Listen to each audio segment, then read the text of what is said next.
आज जो विषय मुझे दिया है वो है पशुजन्य दूध का हमारे स्वास्थ्य के ऊपर दुष्परिणाम और ये दूध के क्या पर्याय हो सकते हैं।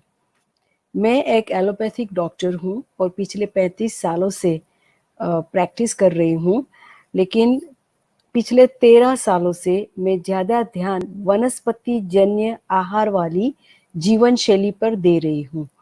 वनस्पति जन्य आहार यानी कि whole food plant based diet वाली जीवन शैली, तो ये इसमें दूध पशुजन्य दूध का समावेश नहीं है। यानी कि सभी लोग आज जो शब्द यूज कर रहे थे वो है शुद्ध शाकाहारी, तो इसी को मैं वनस्पति जन्य आहार वाली जीवन शैली बोलती हूँ। सबसे पहले मैं बताना चाहूंगी कि मैं इस विषय पर कैसे आई। 13 साल पहले मैंने एक वर्कशॉप अटेंड की थी। ये डॉक्टर नंदिता शाह ने कंडक्ट की थी शरण में से, मुंबई में पहली वर्कशॉप थी। मैं जब गई तो वहाँ मैंने सुना कि दूध और दूध के पदार्थ नहीं लेने चाहिए। मैंने सोचा ये तो बहुत ही एक्सट्रीम बात है, हम लोग सब ऑर्गेनिक खाते हैं, एंटीबायोटिक्स वगैरह लेते नहीं है, काफ़ी अच्छी लाइफस्टाइल है हमारी, दूध भी छोड़ देना ये तो बहुत ही बड़ी बात है। फिर भी इन्होंने बताया था, वैसे मैंने 30 दिन के लिए एक एक्सपेरिमेंट किया, दूध और दूध के सारे पदार्थ छोड़ दिए। लेकिन एक चमत्कार हो गया पहले 7 दिन में ही। मेरे मुझे सर दर्द होता था, यानी कि उसे माइग्रेन कहते हैं। 18 साल तक मुझे माइग्रेन की बीमारी थी, मुझे हर महीने एक बड़ा अटैक आता था, मुझे उल्टी होती थी, बहुत एसिडिटी होती थी और ऐसे लगता था कि भगवान ने मुझे नरक यही दिखा दिया। तो मेरा इतना दर्द था, लेकिन मैं एलोपैथिक पेन किलर्स नहीं लेती थी, मैं नेचुरल रेमेडी लेकर कैसे भी करके अपना जीवन चला रही थी। लेकिन जब दूध और दूध के सारे पदार्थ मैंने छोड़ दिए तो पहले ही हफ्ते में मेरा सारा दर्द चला गया, एक भी अटैक नहीं आया। दूसरा हफ्ता हुआ, तीसरा हुआ, चौथा हुआ, बिल्कुल गायब। और मेरी एसिडिटी भी बिल्कुल चली गई। मैं थोड़ी मोटी भी थी, तो मेरा 2 किलो वजन पहले ही महीने में चला गया। एकदम हल्का लगने लगा शरीर और मेरा एनर्जी लेवल बहुत बढ़ गया। मैं पूरी एकदम चकित हो गई कि खाली दूध छोड़ने से ऐसा होता है क्या। हम गुजराती हैं, हमारे घर में दही, छाछ, मलाई, मक्खन, घी, हर चीज हम बहुत सारा उपयोग करते हैं और खाते हैं। तो वैसा मेरा भी था कि मैंने भी वो सब खाया ही था। लेकिन अब मुझे जानना था कि दूध में क्या गड़बड़ है। फिर उस समय पे इंटरनेट तो इतना इंफॉर्मेशन नहीं था, फिर भी जो भी मिला तब पता चला कि मिल्क में क्या गड़बड़ है। तो आप जानते हैं कि जो भी स्तनधारी पशु होते हैं, जैसे कि यहाँ हाथी है, बफेलो है, ऊंट है या हॉर्स है, ये सभी दूध बनाते हैं लेकिन अपने बच्चे के लिए बनाते हैं।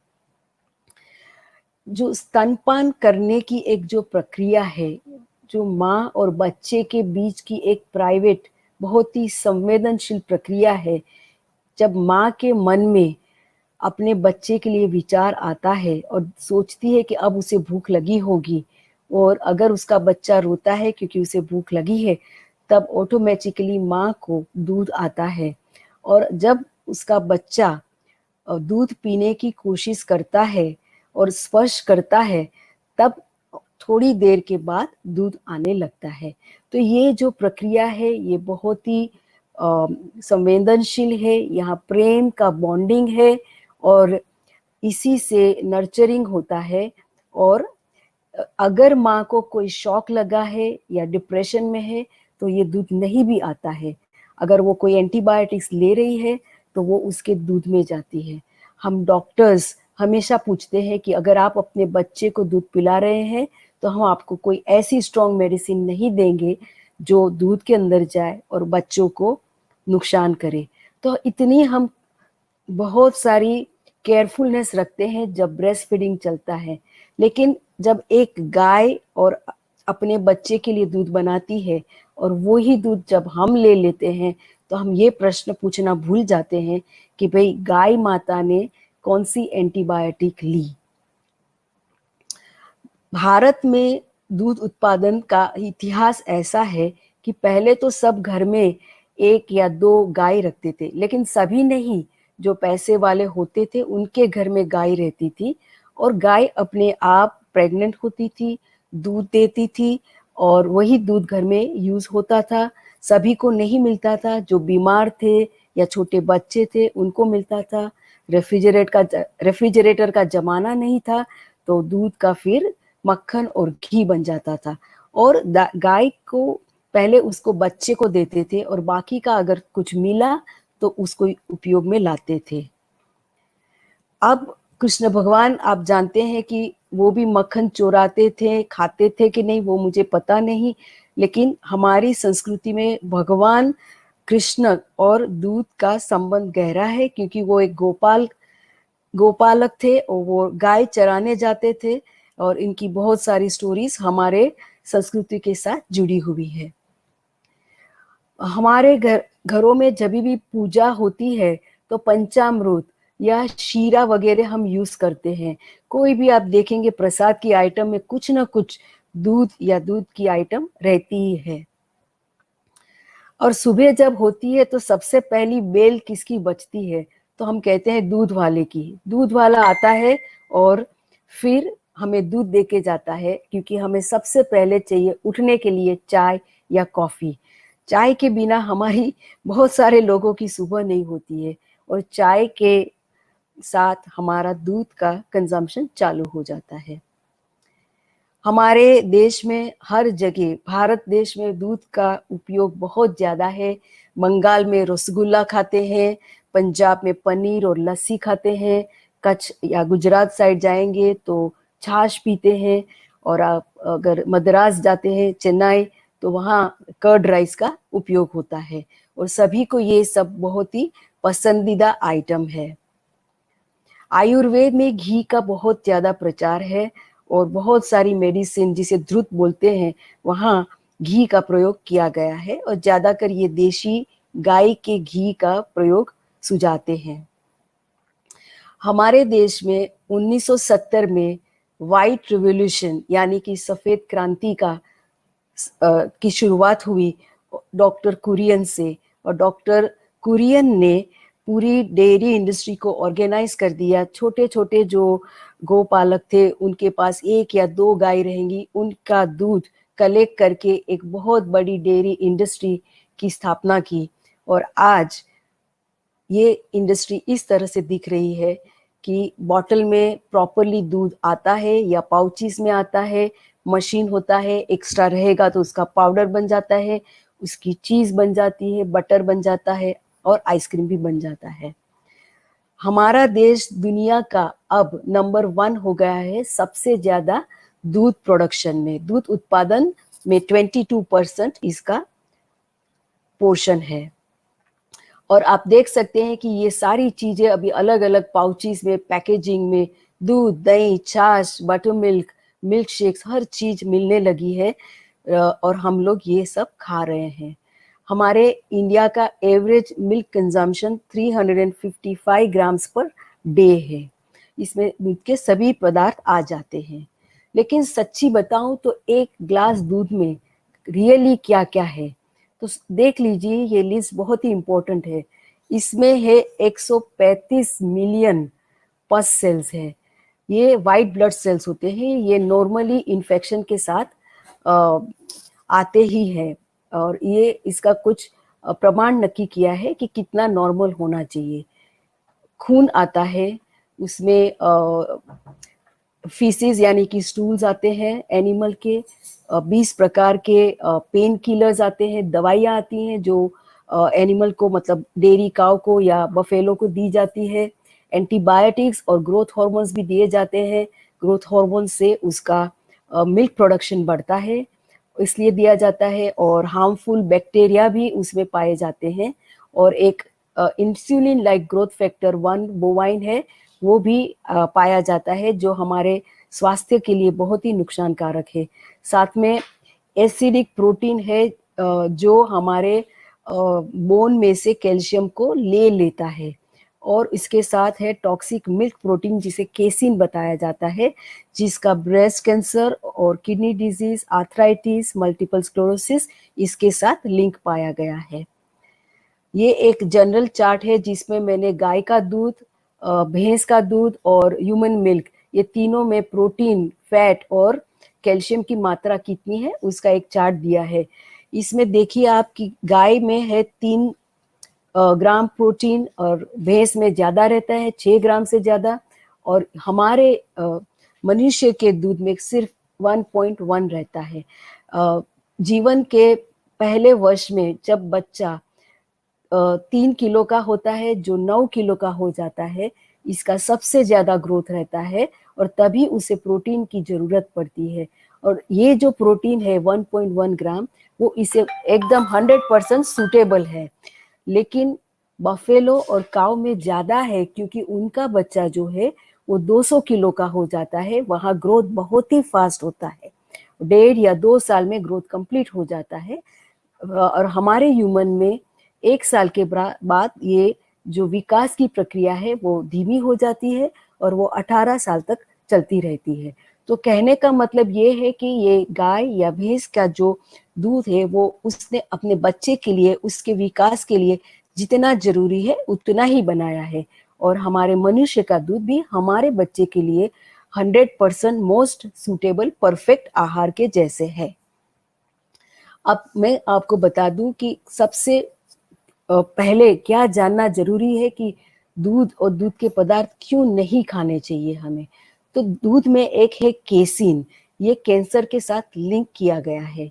दूसरा है ग्रोथ हार्मोन्स, जिससे सोरियासिस, एक्जिमा और पिंपल्स जैसी बीमारी होती है स्किन की। तीसरा है कि यह इससे हमारी हड्डियां बहुत वीक हो जाती है, हृदय रोग भी होता है और टाइप 2 डायबिटीज के साथ भी इसका लिंक पाया गया है।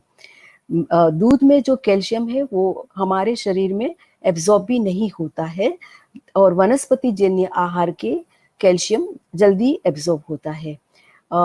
दूध में जो लैक्टोज है वो कई सारे लोग डाइजेस्ट नहीं कर पाते हैं। और अगर हम हमारे कोई सृष्टि में कोई ऐसा जानवर नहीं है जो दूसरे जानवर का दूध पीता है, खाली हम ही ऐसे हैं जो दूसरे जानवर के दूध पीते हैं। और अगर हम वजन कम करना चाहते हैं तो उसके दूध के अंदर जो सैचुरेटेड फैट है और जो सूजन करने का फैक्टर है, उसके कारण ये वजन कम नहीं हो सकता है, इसमें बाधा आती है। और दूध में जो सैचुरेटेड फैट है इसके कारण कोलेस्ट्रॉल भी बढ़ता है और हृदय रोग की बीमारी आ सकती है। दूध के बहुत सारे ऑल्टरनेटिव्स हैं जिसके बारे में मैं आपको बाद में बताऊंगी। दूध से जो चीज बनता है वो हमें एडिक्टिंग इफेक्ट देता है और इसके कारण भी बहुत सारे डिजीज होते हैं। ये सारे दूधालू जो जानवर है उनको एंटीबायोटिक रूटीनली दिया जाता है क्योंकि कभी कभी मशीन से इनका दूध निकाला जाता है। उनके जो अडर्स रहते हैं वो हमेशा इन्फ्लेम रहते हैं और उनको बार बार एंटीबायोटिक्स दी जाती है। और वहाँ स्टेफोलोकोकस या स्ट्रेप्टोकोकस जैसे बैक्टीरिया पाए जाते हैं और ये सारी एंटीबायोटिक्स दूध के अंदर जाती है और इसके साथ हमारे शरीर में आती है। और ये एंटीबायोटिक का डेंजर ये है कि ये हमारे शरीर के जो बैक्टीरिया है उनको एंटीबायोटिक रेजिस्टेंट बना देता है और फिर उसके बाद हम जिसे बोलते हैं सुपर बग्स, जो एंटीबायोटिक रेजिस्टेंस बैक्टीरिया है, वो हमें इन्फेक्ट करना चालू कर देते हैं। तो इसके कारण कोई भी दूसरी नई एंटीबायोटिक काम नहीं कर पाती। दूध में बहुत सारी मिलावट भी होती है। हम बार बार मीडिया में देखते रहते हैं कि दूध में एडल्टरेशन है, सही, क्योंकि दूध है ये एक एक्सपेंसिव फूड आइटम है। तो जो भी आइटम एक्सपेंसिव है उसमें एडल्टरेशन या मिलावट होती ही रहती है क्योंकि वहां से पैसा मिलता है। और कई जगह ऐसी है जहाँ खाली कोई गाय या भैंस है ही नहीं, वहाँ एक फैक्ट्री जैसा माहौल है और वहाँ आर्टिफिशियल मिल्क भी बनाया जाता है और ये हमारे स्वास्थ्य के लिए और भी घातक है। चीज़ है जिसमें केसोमॉर्फिन मिलता है, ये हमें एडिक्शन करता है। मैंने ऐसे बहुत पेशेंट देखे हैं, वो पूरे दिन में 1 या 2 बड़े-बड़े क्यूब्स खा लेते हैं, और ख़ास करके लड़कियाँ जिसमें पीसीओडी या पीसीओएस की बीमारी है, उनको तो चीज़ बंद कर देना चाहिए। कभी-कभी गाय के दूध के बारे में लोग मुझे पूछते हैं कि अगर भैंस का नहीं पीना है, लेकिन गाय का तो अच्छा होना चाहिए। लेकिन गाय का दूध भी अच्छा नहीं है, क्योंकि अभी हमारे देश में पहले देशी काव थी, लेकिन अब वो उनकी संख्या बहुत ही कम हो गई है।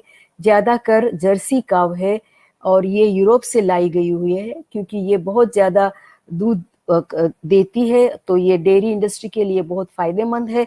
लेकिन इसका संबंध बहुत सारे डिजीज़ेज़ के साथ है, इसलिए गाय का दूध भी अब लेना नहीं है। ये एक वेबसाइट है जिसका नाम है notmilk.com। आप यहाँ जाके बहुत सारे डिजीज़ेज़ के बारे में देख सकते हैं। इसका संबंध दूध के साथ है, और आप अगर कोई डिजीज़ आपको है, तो आप जाके देखिए इसका कोई संबंध है इसके साथ, तो आप दूध और दूध की सारी चीज़ें 30 दिन तक छोड़कर एक प्रयोग करके देखिए। अगर आपको इम्प्रूवमेंट है, तो आपको पता चल जाएगा कि दूध और उसके पदार्थ आपको सूट नहीं करते हैं। अभी मैं आपको वनस्पति जन्य दूध के बारे में बताने वाली हूँ। ये है बादाम का दूध, फिर नारियल का दूध, ओट्स का भी दूध यानी कि जौ का दूध बनता है, और पीनट्स का मतलब मूंगफली का दूध बनता है, सोयाबीन का भी बनता है। ये सब अलग-अलग दूध आप ले सकते हैं। अ इसमें से दही भी बहुत अच्छा बनता है। मैं सब लोगों को सिखाती हूँ कि कच्ची मूंगफली से कैसे दही बनाया जाए, और उसके साथ मैं कॉम्बिनेशन में चावल का दूध यूज़ करती हूँ, तो इससे बहुत अच्छा गाढ़ा दही बनता है। नट बटर्स यानी कि पीनट बटर, मूंगफली का बटर बनता है, वैसे काजू का, बादाम का, इसका भी बटर बनता है, और ये स्वास्थ्य के लिए बहुत अच्छा है, क्योंकि इसमें कोई फाइबर निकाला नहीं है। बिना दूध आप चीज़ भी बना सकते हैं, बहुत अच्छी चीज़ बनती है, अलग-अलग नट से भी बनती है, नट फ्री भी बनती है, सोया से भी चीज़ बनती है, और ये काफ़ी स्वादिष्ट होती है। अभी धीरे-धीरे वीगन घी भी मार्केट में आ गया है, ये नारियल से बनाते हैं, और कभी-कभी कैश्यू या ऐसे मिल्क से कॉम्बिनेशन करके भी बनाते हैं, और अगर आप घी से कोई मिठाई वगैरह बनाना चाहते हैं, तो आप इससे ज़रूर बना सकते हैं। और आजकल सबका फेवरेट आइसक्रीम भी मिल रहा है, और वो है डेयरी फ्री आइसक्रीम, और बहुत ही टेस्टी रहता है, स्वादिष्ट रहता है। सब मुझे पूछते हैं अगर आप दूध नहीं पिएंगे तो कैल्शियम का क्या करें, कैल्शियम कहाँ से मिलेगा? तो ये एक मिथ है कि कैल्शियम हमें खाली दूध से मिलता है। ऐसे बहुत सारी चीज़ें हैं, वहाँ से हमें कैल्शियम मिलता है। ये मैंने एक सिंपल सा चार्ट यहाँ लगाया है। सबसे पहले है दूध, जो जानवर से पशुजन्य दूध है, और बाकी सब है वो वनस्पति जन्य दूध है। और आप एंड में देख सकते हैं कि कैल्शियम सभी में लगभग सरीखा ही है, और यहाँ से हमें आराम से कैल्शियम मिल ही जाएगा, और वो शरीर में एब्जॉर्ब भी हो जाता है। ये कुछ आइटम है जिसमें कैल्शियम 1 कप दूध से भी ज़्यादा है। तो ये है हाफ कप आलमंड बटर यानी कि बादाम का बटर, या आप हाफ कप टोफू ले लेंगे जो सोया से बनाया है, या 1 कप सोयाबीन से बनाया हुआ दही, और 1 कप अगर ओट्स खा रहे हैं, या 2 चम्मच बड़े चम्मच तिल ले रहे हैं, तो इसमें 1 कप दूध से भी ज़्यादा कैल्शियम मिल सकता है। ये कुछ आइटम है, उदाहरण है, जिसमें आपको रोज़ बरोज के जीवन में आप ऐड कर सकते हैं, और आपको कैल्शियम इससे ज़रूर मिल जाएगा। टोफू है, या ग्रीन स्मूदी है, या बादाम का दूध है, या यहाँ नाचनी का ब्रेकफास्ट आइटम बताया है, तो ये सभी आप खा सकते हैं। अगर दही क्यों नहीं खाना चाहिए? दही तो हमारे पेट के लिए बहुत अच्छा है, लेकिन दही भी उसी दूध से बनता है जिसके अंदर एंटीबायोटिक्स, हॉर्मोन्स, पेस्टिसाइड्स, ये सारी चीज़ें रहती हैं। तो अब उससे बनाया हुआ दही भी हमें लेना ज़रूरी नहीं है, और अगर वनस्पति जन्य आहार से बनाया हुआ दही आप लेते हैं, तो वो सारे हेल्दी बैक्टीरिया आपको चाहिए वो मिल जाएँगे। घी भी क्यों नहीं खाना है? तो घी में प्रॉब्लम क्या है कि ये 50% सैचुरेटेड फैट है, और ये हमारे शरीर के अंदर जो बैड कोलेस्ट्रॉल है उसको बढ़ाता है, और इसके कारण हमारे हृदय रोग की शक्यता बहुत बढ़ जाती है। तो इसके लिए घी भी हमें नहीं खाना है। दूध के ऊपर बहुत अच्छी 2 किताबें हैं। ये है डॉक्टर एन.के. शर्मा जो दिल्ली से है।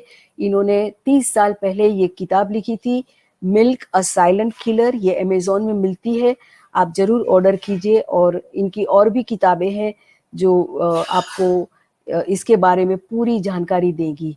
और दूसरी किताब है don't drink your milk by doctor Oski. इसमें भी बहुत अच्छे फैक्ट्स दिए हुए हैं। मैंने खुद ने ये किताब लिखी है जिसका नाम है डेयरी ऑल्टरनेटिव्स। इस हिंदी में भी मिलती है जिसका नाम है वनस्पति जन्य दूध, और गुजराती में है वनस्पति जन्य दूध। और इसमें ये सारे दूध, ये बटर, ये चीज़, दही और आइसक्रीम और हमारी भारतीय मिठाइयाँ कैसे बनानी उसकी बेसिक माहिती दी है। ये गाइड के जैसे हैं और हमारे भारतीय व्यंजन है, तो आपको ये पसंद जरूर आएंगे। ये आप circleofhealth.in पे जाकर ले सकते हैं। और भी बुक मैंने ये लिखी है जिसका नाम है व्हाट अबाउट माय कैल्शियम, क्योंकि बार बार ये प्रश्न मुझे लोग पूछते थे, तो मैंने सोचा क्यों ना एक किताब ही लिखी जाए। तो इसमें 100 से ज़्यादा व्यंजन है जिसमें सबसे अच्छा कैल्शियम मिल सकता है। और एक बहुत बड़ा चार्ट मैंने बनाया है जिसमें बहुत सारे चीज़ों के नाम है जहाँ से आपको ज़्यादा कैल्शियम मिल सकता है। ये है डॉक्टर माइकल ग्रेगर जिन्होंने ये बहुत ही अच्छी New York time best seller book लिखी है जिसका नाम है हाउ नॉट टू डाई। और ये किताब में बहुत सारे डिजीज और वनस्पति जन्य आहार के बारे में बहुत सारा रिसर्च डेटा है। ये आप आराम से पढ़िए और बहुत सारी जानकारी इसमें से मिलेगी। और बहुत सारे लोगों को आप इस गिफ्ट में भी दे सकते हैं क्योंकि ये इतनी बढ़िया बुक है। ये एक वेबसाइट है जिसका नाम है प्लांट बेस्ड डेटा। ये डॉक्टर तुषार मेहता है कनाडा से। इन्होंने 1000 से ज़्यादा रिसर्च पेपर इसमें डाले हुए हैं पूरे विश्व में, जो वनस्पति जन्य आहार के बारे में बताता है। मैं फेसबुक पे, इंस्टाग्राम पे और यूट्यूब पे भी हूँ। अगर आप ज्वाइन करना चाहते हैं और भी वीडियोस वगैरह देखना चाहते हैं, रेसिपी वीडियोस हैं और मेरे बहुत सारे टॉक्स हैं, तो आप वहाँ जाके ज्वाइन हो जाइए। मेरा वेबसाइट है circleofhealth.in और दूसरा वेबसाइट है drrupasha.com। आप मुझे ईमेल से भी संपर्क कर सकते हैं। फाइनली मैं ये बताना चाहूँगी कि आपको ऐसा लगेगा कि ये सब हेल्दी खाना खाना चाहिए लेकिन इससे बहुत ज़्यादा खर्चा होगा, तो मैं बता दूँ आपको कि अगर आप अनहेल्दी खाएंगे तो आपको आपका जीवन ही गंवाना पड़ेगा। वनस्पति जन्य व आहार वाली जीवन शैली ही अब सही रास्ता दिखाने वाली है हम सभी को। इसी रास्ते का टाइम अब आ चुका है, आज से ही इसकी शुरुआत करनी चाहिए। अब जो डॉक्टर होंगे वो मेडिसिन नहीं देने वाले हैं, लेकिन वो आहार से ही आपका इलाज करने वाले हैं।